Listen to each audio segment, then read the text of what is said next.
from the heart of Dubai, where tomorrow is being built today, to the world. Welcome to the CTO Show with Mehmet. Here, we redefine technology and reimagine possibilities.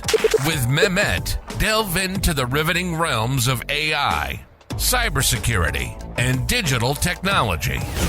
Experience the thrilling highs and lows of startups. Immerse yourself in the spirit of entrepreneurship and witness the future of business innovation being written in real time. Now, without further ado, let's tune in and explore the future. Hello and welcome back to a new episode of the CTO Show with Mehmet. Today I'm very pleased joining me, Geoffrey Huck. Jeff, the way I love to do it is I keep it to my guests to introduce themselves. So tell us a little bit more about you, your background, and what you're currently up to. So the floor is yours. Yes, Mehmet, I'm very happy to be here. Hello to our listeners. My name is Geoffrey Huck, or in France, I'm called Geoffrey Huck, but you can call me Jeff. It's perfectly fine. I like to say it's my international name. So I can introduce me with a little bit of background. I hope I will not be too long. I used to be extremely passionate about computers from a very young age, and I wanted to know how they work. I also was very intrigued by hacking, so I learned coding very early on. And later in high school, my passion was algorithmic contests. So I used to solve algorithms on my evenings, holidays, weekends. I did some contests. I even participated in the International Olympiad in Informatics in 2007. And as you might guess, a passion like this has its cost. And in my case, it was my social skills. I struggled a lot with social skills. But later on, I became a freelancer, first as a software engineer and then as a consultant. One of the reasons I became a freelancer, you can perfectly do your life without any social contact. And that was exactly what I wanted. So it was perfect. But then you know what happens when you have a problem and you don't fix it? It grows bigger until it was really unbearable. I had many dreams, aspirations. I knew I wanted to do something great, but my inability to connect with people, my inability to speak in front of just one or an audience, it was just so overwhelming that I felt completely blocked. So at that point, I had a wake-up call, and I decided to do everything that scares me because I wanted to overcome it at all costs. And at that time, I switched into doing whatever I fear. So first it was networking events. I also traveled, went to new places, and I started public speaking. I did open scene, improv, poetry. Then I joined the public speaking club, Toastmasters. Maybe some of your listeners might know. It's international in organizations with clubs all around the world where you can learn public speaking. And I started to really love it. I also did animations in bars. Everything that was related to speaking and to put me in uncomfortable situations, I did that. And what I realized is that I started to like it so much. And I started to give advice to people, and they would come to me and ask me how I do. And I started to become really great at it until I realized public speaking is not something that I like even more. Even more than tech, completely unexpected. So I started with a big tech and geek background, and now I am a public speaking coach. Sorry, what a fantastic, journey, Jeff, and inspiring at the same time. Of course, we're gonna deep dive with a lot of the topics you just mentioned. Because usually, as I was explaining to you before we start the recording, so I target people in tech, and I target also like founders and entrepreneurs, and I have technical background as well, and I can exactly relate to the few things that you just mentioned. But the way I love to, I would say, demystify, how this can be done. So take it like one step back, maybe. So there's a say that, usually, especially technical people like us, I mean, from technical background, they have challenges to explain things with our, like, let's say, with clarity for non-tech audiences. So why is that? Like, what are like these common challenges that they face when they try to explain, or come out from their technical hat and try to speak to people not in that domain? Yeah, there are many challenges to do that, and many people struggle with this specific topic. And the great thing to know is that most of the blocks that we can have when we talk about those complex topics are mental blocks. And what I mean by that is that you Mehmet, and you were listening this, even if you have great technical skills, you also know how to speak naturally. It's something that you already know when you talk to your best friends, when you talk to your family, with people you're completely at ease with. You have no problem to be natural and to speak naturally. Usually the problem comes when we are in a high stakes situation, when there is something that if we fail, I might not get something. And if I succeed, I might get something.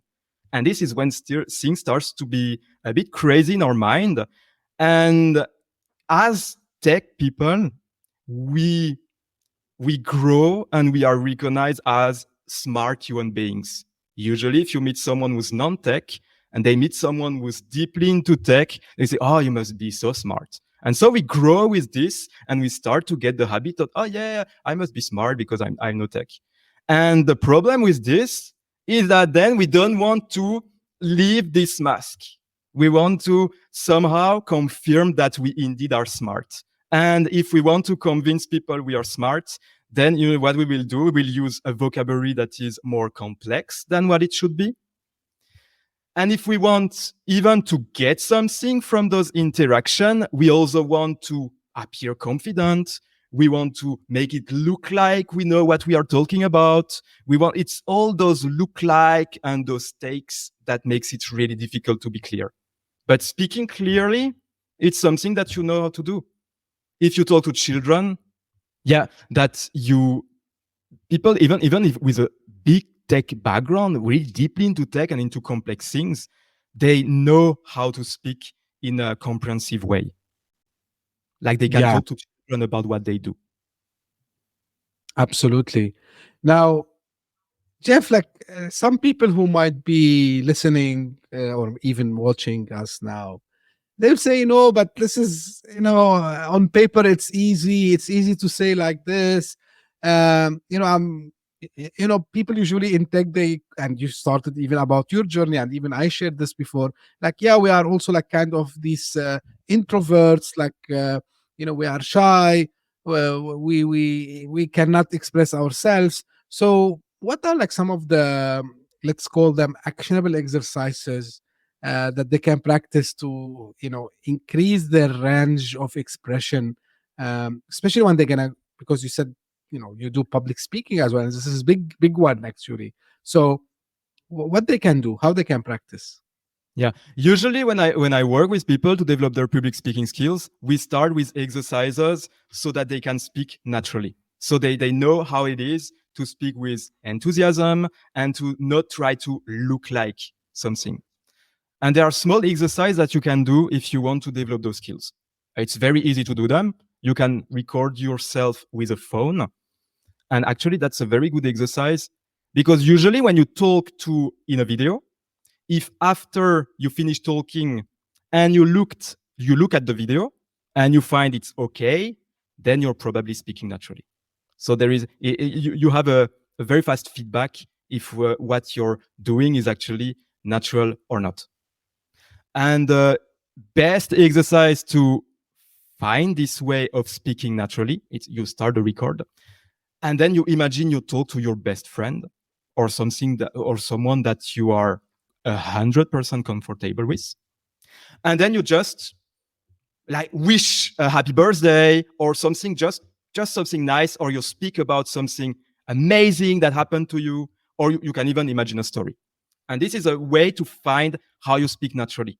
And then to stretch, because most of the time when you're on stage, if you're not completely open, it's because you're not comfortable, because you never did it before. And here's the exercises that you can do to stretch those abilities, is to put yourself into situation when you talk in front of a group, and to do things that are a little bit crazy. Like you can scream.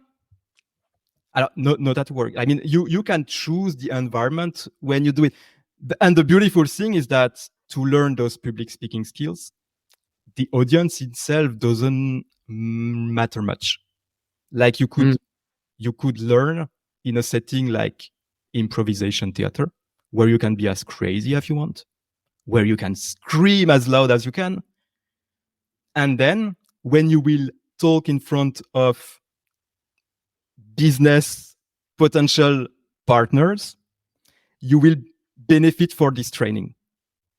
And by stretching your capabilities, like every time you do something unusual, screaming or showing extreme joy, I like to do this emotional exercises because it's what stretches a lot. Then when you are in a situation of public speaking, you're speaking in front of the audience. It can be a high stakes situation. And suddenly you're a lot more comfortable and natural, because you know that at any moment you can scream or you can do things completely crazy. And the fact that you're doing at a much lower than your real capability, like you're expressing yourself at a, like, you know, if you can do more, you can always do less. And most people who are uncomfortable, they are because they cannot do more. So they're already at their limit of being natural when they speak in front of an audience. But if you know you can go much higher, then being natural, extremely easy. Wow. Like, this is thought-provoking, I would say, because so you put yourself, when you are practicing, of course, imagining you are in a very, you do, as you said, like the craziest thing, and then when the actual thing, comes in, so like, okay, I did this before, so this will be easy. But from your experience, Jeff, like, for a newbie, let's say someone who just gonna start to do this maybe presentation, public speaking, how long on average it would take them to reach an acceptable, let's call it, level? With the people I'm coaching, I do that in 3 months. So in 3 months, they get to an acceptable level. It's actually quite fast if you practice regularly.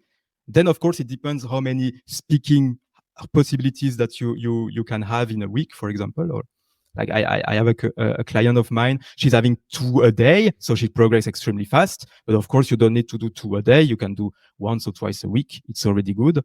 And the secret is really to stretch every time you speak. At the beginning, you might feel not comfortable. And if you're not comfortable, then it's just a matter of doing it. You just do. Because if it's uncomfortable, don't try to challenge yourself doing crazy things, screaming. It's already hard as it is. Just do it. But after you do it a few times and you become more comfortable on stage, that's what I call the biggest trap of public speaking. Many people, they do that. Once they start to get comfortable, they stay at the same level. And it's what I like to call the valley of boringness, because that's where you find people who they're okay when they speak, but they're a bit boring, they're average, and they don't stand out. And usually the people in the audience are not very convinced. And when you are in this stage of being slightly more confident on stage, it's not a big step to put yourself on stage and to speak up. Then you need yourself to spice things up by adding a little bit of difficulty, a little bit of challenge. A good rule of thumb is you need to feel a little bit of fear before you speak. Otherwise, you're not progressing. It's the same. And the more you do this, like, it's something that you repeat, and then you get better. But it's really like, then the most speaking opportunities that you have, and the more you stretch a little bit all the time, the faster you progress. Right. So, Jeff, let me ask you this. Now, we're talking about maybe public speaking, but I think, the techniques that you're talking about goes beyond just public speaking. So, because, and actually, it can be for both tech and non-tech people, and I'll tell you why. So, basically, we find sometimes ourselves in a situation where, as a tech professional, maybe I have this great idea that I need to talk to my leadership about it. Or maybe sometimes I'm applying for an interview. Or, which is, the use case that I'm interested more in it, is when I have this, fantastic, idea that I am developing now, and I have to go, for example, present it in front of maybe investors, maybe early adopters. So what is the play there, for, the tech professionals why it's crucial to develop, these skills beyond just, all the use cases that we just discussed? Yeah, the beauty about public speaking is that it really applies to all the situations where you talk. Could be a dinner, could be a meeting, could be a networking event, could be a meeting with investors, could be a pitch. Everything is likewise. It even applies when you speak to one person. The thing is, this might be thought-provoking, but the thing is, people are all the same. Like we all share an emotional base. Even if we are highly analytical, and we all share an emotional base, and in fact, physically or emotional, the emotions that happen in your brain are something that shortcut the intellectual ability. So it's really like we are based on emotions. So it means that what works on your neighbors works on investors. If you can make anyone comfortable by speaking to them, you can do it with anyone. May they be a CEO of the biggest company in the world or your neighbor. It's the emotional level, it's the same. So of course, what it takes to convince them intellectually might be a little bit different, but this emotional base is something that you can use in all the situations. And once you know how to captivate an audience, because you talk naturally, you're able to use these skills in every situation. And so you will have the base, you will have the attention of the people, and they will feel good around you, and you have your base. And then you can apply it to any potential situation. That's really cool, Jeff. But now, again, I'm trying to also do this awakening moment for the audience with you, Jeff. Now, part of, in my opinion, being successful in doing, whether it's a speech on a stage or whether it's a, impressive presentation to whomever, is the first impression, right? So it's like these first few minutes.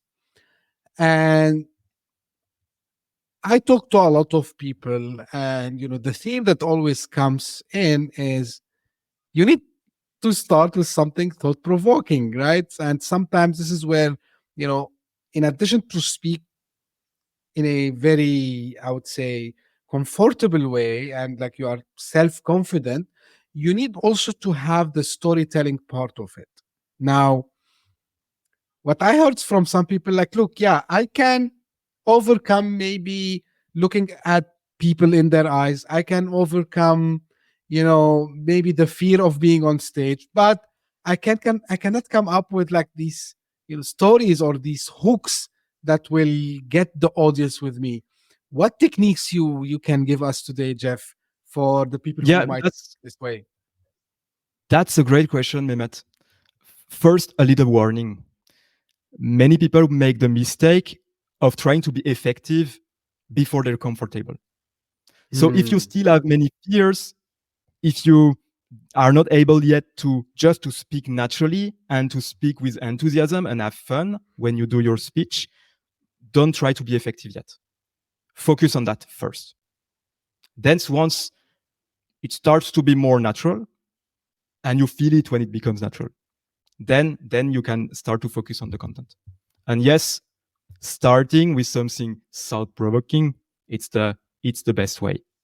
To start, the tip I can give you, usually when you start a speech, it's to put more energy at first than what you think is reasonable or that you're used to it. So that's for the how you speak. When you start, the advice I like to give, speak in a way that is slightly above the bar of too much. It has to, for you, feel slightly too much. Because for the audience, it will just be fine. We have a different interpretation of Caesar. And it will put you in the right mood, in the right energy. It will give you more confidence to start.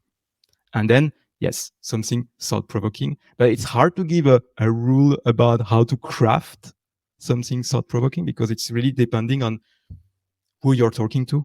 What do they think? What do they believe? So here, creativity and tests. Like you test.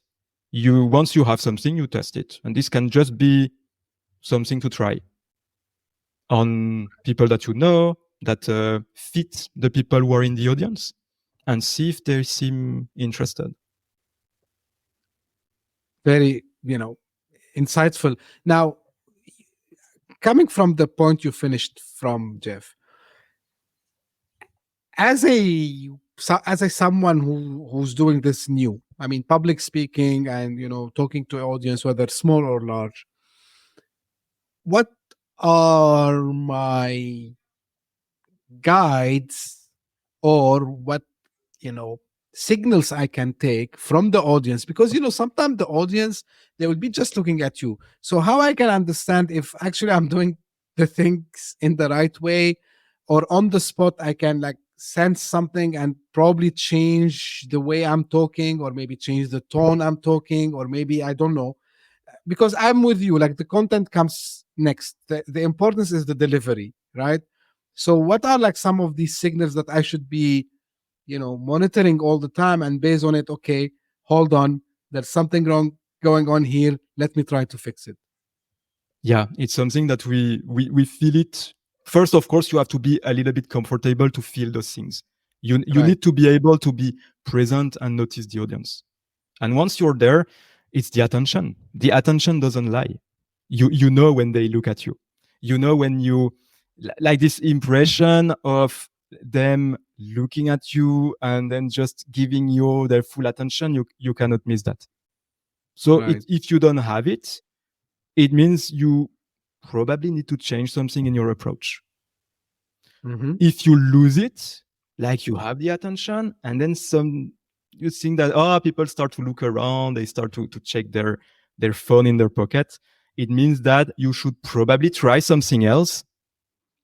And that's why it's so important to stretch your capabilities, being able to put more energy, change the tone, change the topic, tell a joke, all those different things to change the rhythm. And if you want to keep the attention all along, it's the rhythm is extremely important. It needs to completely change. It's like the videos that we see on social media. The plan change every 2 seconds, because so that the people, they continue to look and look and look. So this is for the attention. But of course, you also want to be effective. You also want to later be sure that they get what you mean. And here it's the best way to do it is to ask at the end when people come talk to you, or you can talk to them, and you say, hey, could you summarize what you got from my intervention? And sometimes you will be surprised, because they might like it but not get the message. Okay. So it's important to have this feedback and to make sure that what information that you convey is really what you want them to remember. Now, you mentioned, and I know like you touched base, but I want to come back to this one more time, Jeff, because I think it's important. Beforehand, like we were chatting, and of course we were preparing for this episode, and you talk about something called inner game of public speaking, right? And importance of mastering it. So why that is important, and like what does it have to do with performance? Yeah, this ability that we have to beat ourselves up. Mm-hmm. You probably have it too. It shows up in every aspect of our life. This doubt, this constant, I could be better, I could do better. And this is really a killer when it comes to public speaking. It's a killer before and it's a killer after. So rule of thumb for the before. So I like to separate the inner things that happen in you before speaking and the things that happen after, because those two moments are critical. Just before you speak, you might have something building up inside you, even especially if it's something that you're not very comfortable to do or you don't have a lot of experience. Don't rehearse your speech at that time. Don't start to make stories in your head. Oh, what can I say? Just stand up and do it. Because if you start to every time to build things inside your head before speaking, it will be a nightmare for you. So you have to be extremely careful not to do that and to just concentrate on the moment. Like take deep breaths. If you have a big sensation in your body, just feel it. Like, okay, I feel this sensation fully, and don't run your mind 100% because it will not work. So that's for the before. Then the after is critical, might even be more critical than the before, because many times what happens, we do it, we sit down, and then it's hell. At first, we might be happy that we did. I did it. Okay. So we might even feel relieved if it's not something that we like so much. And then we start to think about this little thing that we could have improved. Oh, and I forget that. And did they really understood? And did they get what I meant? And then you remember that time when someone left the room and you start to think it's because of you. And then you think that, oh, maybe public speaking is not for me. Maybe it's not just made for me. And then it goes on and on and on. And then you feel like a complete failure and you feel that it was a disaster and you don't want to do it anymore. So it's really the mind that gets crazy after you speak, because it's in such a state of excitement that it just goes on and on and on. The thing is, nothing good ever happens from those moments. Nothing. And so what I tell people to do every time they come to me after having spoken, because usually they tell me, yeah, were you happy? Oh yeah, but just this and that. I said, no. You did it. You're satisfied. You did it. You're brave. You did it. You're progressing. Especially if you stretched a little bit. Like, I would like you to, every time you speak, to feel a little bit of fear. If you don't feel any fear, it means you're not progressing. And then since you felt the fear, then what happens when you sit down? Instead of reviewing what you just did, be brave. Feel that you're brave. You did something that you fear. You're brave. Right. And you're satisfied. That's the rule. You did it. You did something fearful. You're satisfied. End of the story. And then be extremely careful, because the mind can go crazy without any notice. So concentrate on really, you did it. You're satisfied. And if it's really running so fast, put all your focus on the outside. Like, oh, what's happening right now? Who's in the scene? Who's talking? What are they saying? Like, really focus on the outside. Right. That's for the after. Because you need to be satisfied. Because speaking should be enjoyable.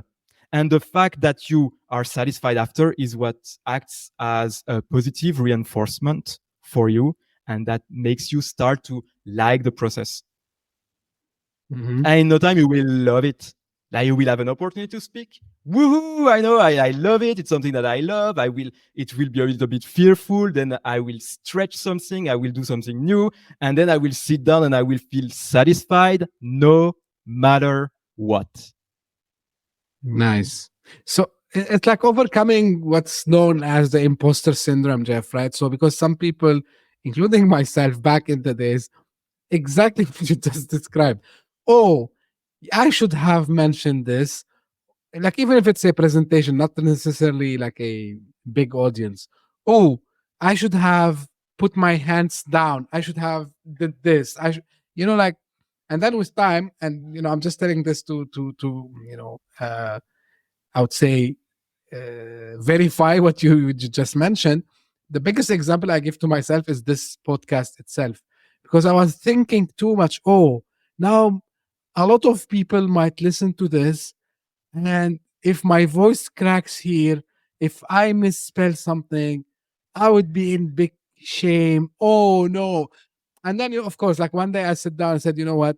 I don't care. I'm going to record myself and I'm gonna publish it as is, and then maybe after 1 or 2 days I'm gonna go and listen back, how it is.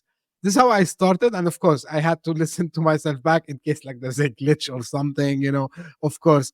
But exactly what you mentioned, Jeff, like I can relate too much what you just said regarding, and this is for the podcast, and of course like in previous lives when I was the guy sitting in a cubicle, barely speak to large audience, and all of a sudden I found myself speaking to, I think, 200 people in a big conference, and it was my first experience. And like the way I did it, okay, I know I am good. I know the topic I'm talking about, and I'm just going to do it. And if this doesn't succeed, that's fine. Like I would learn from it. And actually, the audience, like, they like it, and and exactly what you mentioned. I want to do it more. So, hey, can you send me to this conference? I would love to speak. So, 100% on this, Jeff. Now, one thing I know you talk about, which is charisma, also as well, right? So, and let's be honest, like sometimes, of course, even if the speaker makes good eye contact, he does or she does all the step by step, some people would come and say, but like that other guy like was like more charismatic, like we felt something. So is what's your take on this? Honestly, I can't decide if this is something really care about. When I am the audience, I'm part of the audience. When I am on the stage, actually, I don't even think about how they will perceive me. I mean, from charismatic perspective, because what I'm trying to do there is to convey a message in a way that everyone can understand. So, what you can tell us about the charisma thing? I think if you're on stage and you think, I want to be perceived charismatically, it's done. It's done, because then of course what you will get will be completely opposite to charisma. Charisma is hard to be. There is a subjectivity in charisma, but what I think is that there is something that is deeply uncharismatic when people restrain themselves, when they inhibit themselves, and this is something that we can feel. And the way I like to give this image is, imagine you're on a dance floor, and you always have those people who dance, but they don't feel at ease. And just looking at them, it don't feel really good. And then there are those people, they dance like superstars. They go in all the directions. They move their hands, they move their feet. And this is the image that I like to use. When you're on stage, don't do things halfly. How many times do you hear a speaker, they ask a question to the audience, like, how are you today? Yeah. No answer. And then they start to talk very fast, to Close that gap. to cover the fact that they think they made a mistake. Right. Or you tell a joke, and when you see, they don't instantly do something about it. They don't instantly laugh, or you don't see any reaction. They start to talk and talk and talk. So here's the advice is, if you want to scream completely. Don't do, just go, If you want to do, I don't know, you want to move on scene, just move completely. If you ask a question, ask your question and wait. And don't inhibit, like you start something and then you retract. Like when you dance, if you throw your arms in a direction, just leave it going completely to the end of the movement. Mm-hmm. So this is to avoid things that appears uncharismatic, to not restrain your move. Does it make you charismatic? I cannot tell for sure. But I think there is a lot into that. I can relate to some of these things. Now, this is by training. I believe it's a mix of a skill and self-training, in my opinion, to have the fast reflex, right? So for me, like, if I feel, let's say I ask a question and no one answered it, so the way I do is I don't panic, first of all. The second thing I do, I try to throw a joke in this case. So no one want to answer this. So, and I look to my watch, and I try to make, and it work majority of the time. So if I try to not mock myself, of course, but I try to throw a joke or make it like something funny. So this is where, and I think this is what you were mentioning at the beginning, Jeff, about the emotion and the human. All of us, we have emotions, right? So, but you're. Let me ask you, Jeff, how easy is your task? Because you might have people who comes and they think they know it all, and you need to change the way they think. Tell me about this, like how easy it's like to change the mindset of someone, because sometimes, and you mentioned about the blockage that we have, and you mentioned you thought like I cannot do it. I was having the same thing, but is it easy really for all people? Like how do you manage people who might have like a strong blockage, I would say, to slowly accept that no, there's a different way of doing things? Yeah. So of course, if they don't want it, it's very hard to do. I think the first thing is to just talk about what this belief, what this block is, what effect it has. That is not necessarily true if you analyze it rationally. It can be true, can be not true, depending on how you choose to interpret it. So first to understand on an intellectual level that you could believe the opposite things and find reasons for it to be true. That's usually the case for mindset and blocks. But then, of course, there is the emotional level. And I think for the emotional part of it, making the person feeling safe. What helps a lot in my situation is I used to have all those blocks. I used to suffer so much. That's why I became a public speaking coach, and that's what drove me to do all those crazy things and to face all the fears. It was because for me the blocks were so intense that it made my life impossible. So that's what drove me. And so usually it's something I can relate, and then I can say how, acknowledge what it is, how you feel with those blocks, and then tell them how you break them, why you might have them, what you have on the other side. And of course, it's an emotional work. And how do you do emotional work is by putting yourself deliberately in those situations that are not comfortable.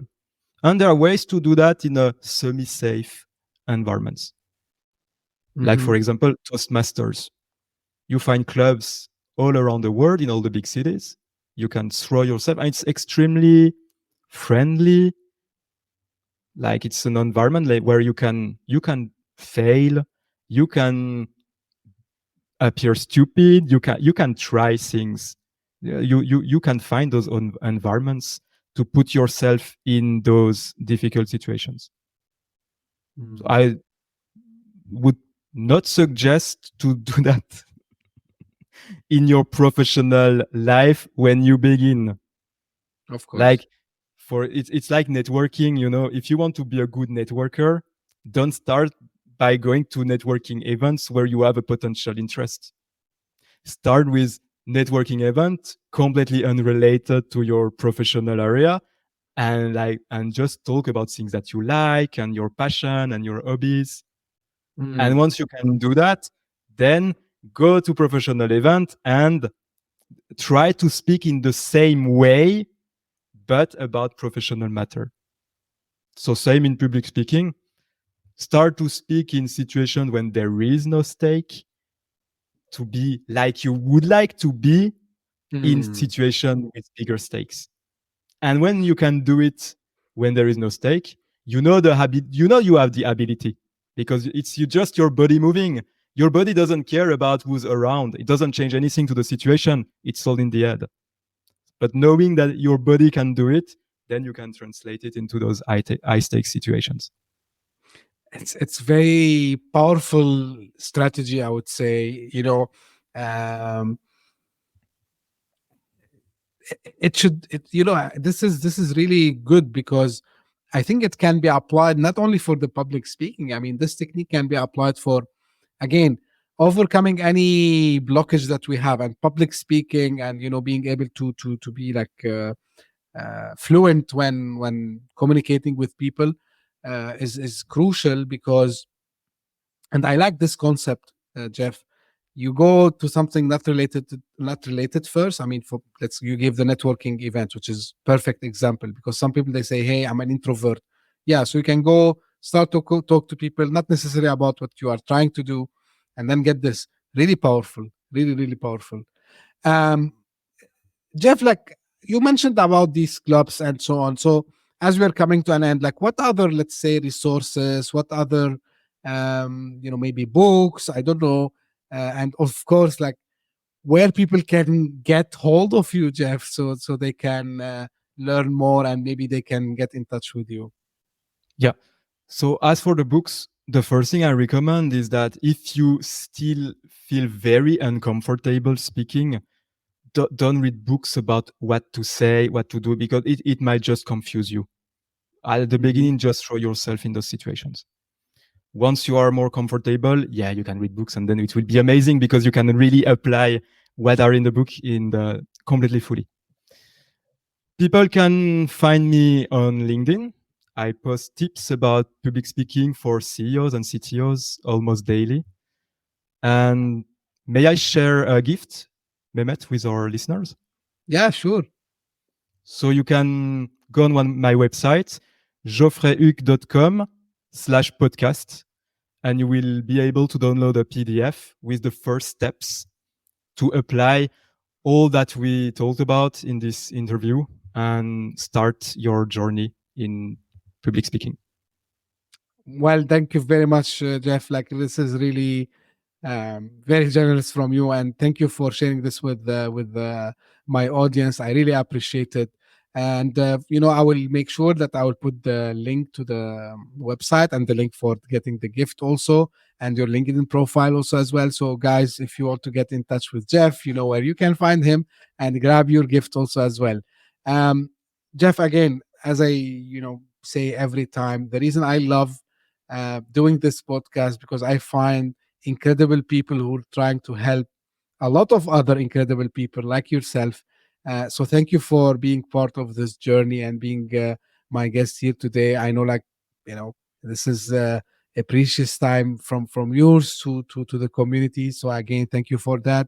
And this is how I usually end my episode. This is for the audience, guys. If you just discovered this podcast by, like, you passed by and you found it. Thank you for passing by. If you like it, please subscribe, give up a thumb up also, and share it with your friends and colleagues, because we're trying to do kind of a give back to the community, sharing knowledge and sharing, all the trends and, techniques related to everything related to tech, entrepreneurship, and startups. And if you are one of the people who keep following us and giving us their comments and suggestions, thank you for doing so. Keep them coming. And as I mentioned, always stay tuned. We're going to meet again very soon in a new episode. Thank you. Bye-bye. Thank you. Hit that subscribe button. Share the show with your tech-savvy friends and fellow entrepreneurs. And leave us a review on your favorite podcast app. Your support means the world to us.